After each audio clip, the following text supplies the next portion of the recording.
రాధాదేవిని పరీక్షించాలన్న ఆలోచన ఒకసారి మాధవుడికి కలిగింది. వెంటనే ఆయన ఒక గోపస్త్రీ వేషం ధరించి రాధాదేవిని కలుసుకున్నాడు. మాయాగోపికను చూడగానే రాధాదేవికి ఆమె మీద అభిమానం కలిగింది. ఆమెకు అతిథి మర్యాదలు చేసింది. మాయాగోపిక నల్లనయ్యను గురించి చాలా పరుషంగా మాట్లాడింది. పొద్దున నేను గోవర్ధనగిరి దగ్గర పెరుగు అమ్ముకునేందుకు వెళుతుంటే శ్రీకృష్ణుడు అడ్డు తగిలి నా చెయ్యి పట్టుకున్నాడు. పెళ్లి చేసుకోమని బలవంతం చేశాడు.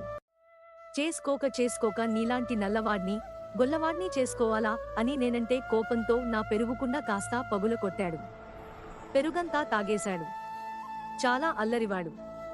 అలాంటివాడ్ని పెళ్లి చేసుకుని ఎవరు మాత్రం సుఖపడతారు అంది. ఆ మాటలకు రాధాదేవి చాలా బాధపడింది. అమ్మా, నువ్వు ఆ మహానుభావుడ్ని తూలనాడటం భావ్యం కాదు.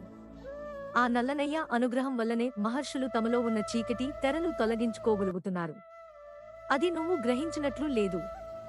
శ్రీ మహాలక్ష్మిని హృదయాన నిలుపుకున్న ఆ పరిపూర్ణుడు తనకు తానై నిన్ను పెళ్లి చేసుకుంటానంటే అదేదో మహాపచారంగా భావిస్తున్నట్టున్నావు. అంతటి అపురూపమైన అదృష్టం అందరికీ లభిస్తుందా?